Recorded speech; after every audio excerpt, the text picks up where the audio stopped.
Welcome back to Ferocious Education. This is Zed. Today I'm going to be giving an update on CTRM. Make sure to drop a like to this video to help this channel grow, subscribe, and leave notifications on. Let's jump right into this one. If you would like to watch my previous one, you'll find it in the description below. I've divided this video into due diligence and technical analysis. We'll cover first the due diligence part and the latest news. So CTRM, or Castor Maritime, if you don't know about this one, it really just basically a shipper or specializes in shipping.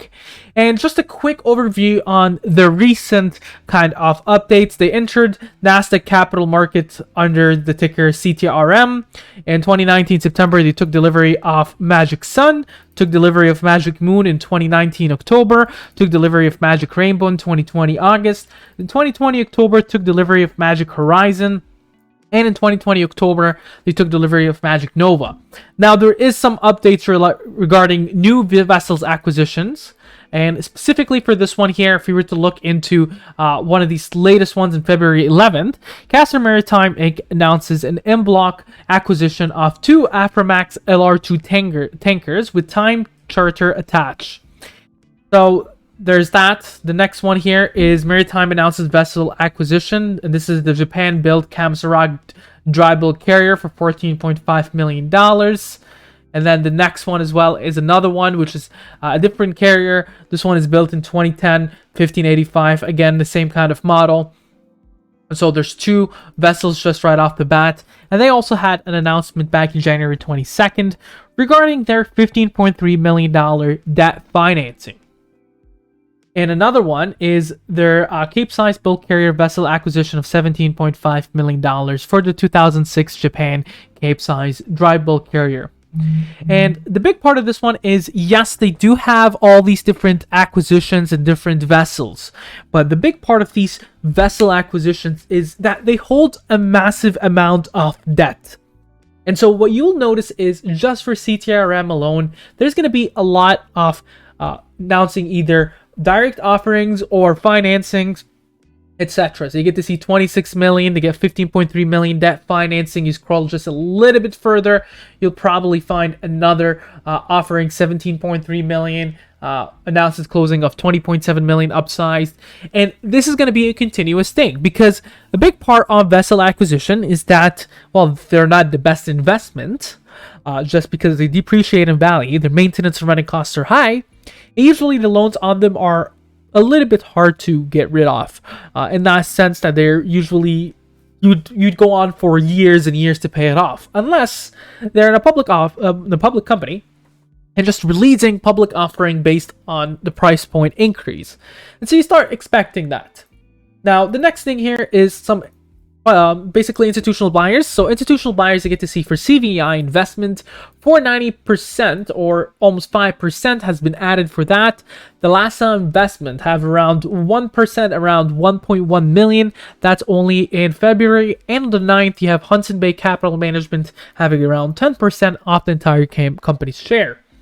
Now, that is quite massive as well, in my perspective, in February and even in January 29th, Intercoastal Capital, around another 10%. On the 13th of January, almost 10% for Emprey Asset Management. On the 6th, Sabby Management around 5%, even though I don't like Sabby Management. But you get to see even Citadel Advisors. They're looking at 408,000. Morgan Stanley added just yesterday, 104,000. Anson Fund Management, almost 5 million. CV Holdings, 4 million. Sabby Management here on a separate note, 2.8 million. 2 Sigma, 266. And you see all these different companies here that have been adding. Now, especially looking back into late last year, Goldman Sachs actually threw out their investments. But you get to see now, instead of Goldman Sachs, there's another big name here, Morgan Stanley. So it's quite interesting. Institutional buyers have been very bullish onto this one recently.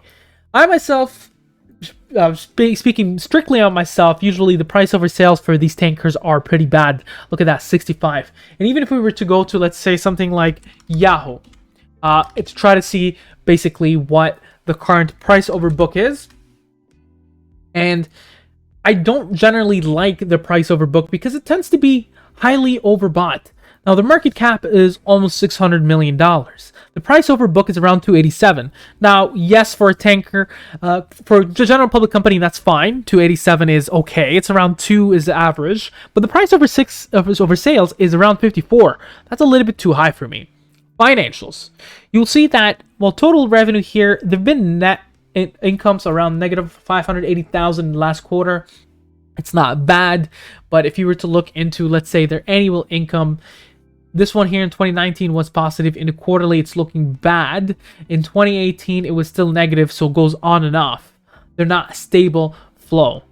Now, general total assets, you're looking at 30 million compared to 17 million, which is pretty decent. Now, with the recent acquisitions, one of the only ways to fund it is their offerings. And there's a reason why they have a good cash flow. Is CTRM, as far as I do remember, they've been diluting the market with offerings because people will buy them. And so I think that's a smart thing. If you have a tanker company, that's definitely a way to go.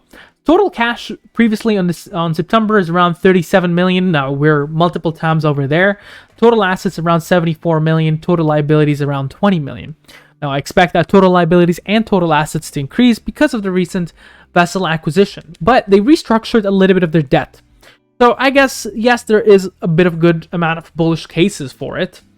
I myself, it's not the best industry for me to invest in because it's not my cup of tea. But for others, it could be very much that they are interested in diversification and adding a little bit of shares into the vessel industry.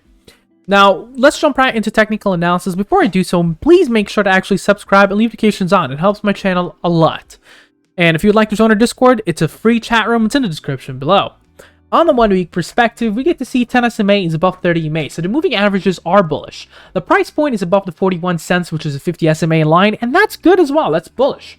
The ADX is sitting at 38.07. That shows a very strong trend, a bullish trend. William percent R is showing a little bit on a bit of a reversal towards a little bit of neutral level. MACD, you're seeing a little bit of retraction or a pullback there, and so you see as well momentum drip down to 1, this massive red candle this week. And I'll explain a little bit what it means. On the MACD, you're seeing that the MACD on the 1 day is actually pulling back, and that's a negative thing to see. William percent R is the most oversold it's been since we were sub-dollar. Now 10 SMA is above 30 EMA, and that's really amazing, but the trading action zone is between $1.11 and 76 cents. So you can expect positive reversals to occur in this section.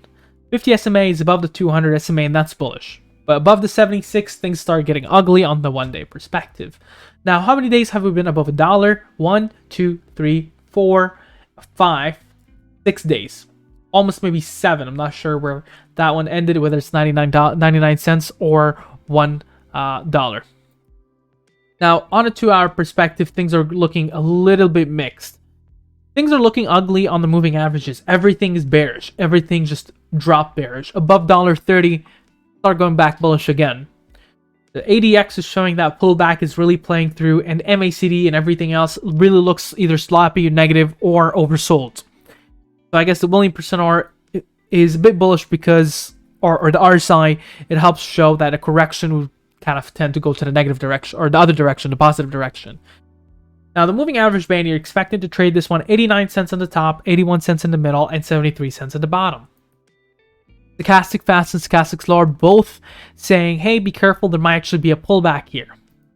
On the chart, you get to see significant support sits at 103, 82 cents, and 55 cents. Significant resistance, $1.25, $1.56, and $1.95. Now, just going on with price line actions, this is the current support level, the 114 we're looking at. Below there, 104. Below there, around 98 cents. Below there, 92. Below there, you're looking at 83 cents, 72 cents, 63 cents, 59, 51, and 45. Significant resistances, you're looking at $1.31, $1.44, $1.60, and then above there, $1.80. Now, coming on towards the question on trends. What kind of trend are we looking at? Previously, I drew this line, but I think things look a little bit different now. And it's a little bit hard to be able to say, well, this is a significant trend here or there. The trend line currently sitting is most likely going to be this one here. And you get to see it's still far off. So we need to look a little bit until 1 hour. And you can say that it's actually looking somewhat off this direction, maybe an ascending triangle. In this sense, it looks a little bit different than an ascending triangle, but generally, you get to see that this trend line, if you would like to trade this one, it has to stay at least above $1 on the bottom trend line. At the same time, it's actually dropping back a little bit down. And so you get to see that if you were to trade this one, there's a little bit of room to grow here before you hit the above trend line around 140. So theoretically speaking, you can hit around 15% higher. This trend here, what we're talking about, is most likely going to be perhaps either a pennant, I would say, or at least that's what it looks like. And pennant is a bit more of a bullish than bearish in my perspective. Now, others could be saying, okay, you could have a symmetrical triangle. And in either ways, you need to be very careful onto these trend lines. What happens either, if that pennant does reach in a little bit towards $1, you can actually see it dip back to perhaps the 60-70 cents. But if that just breaks the $1.40, you might actually see a further push. What do you think about this ticker? Make sure to mention down in the comments below. Share, subscribe, and like. Have a wonderful day.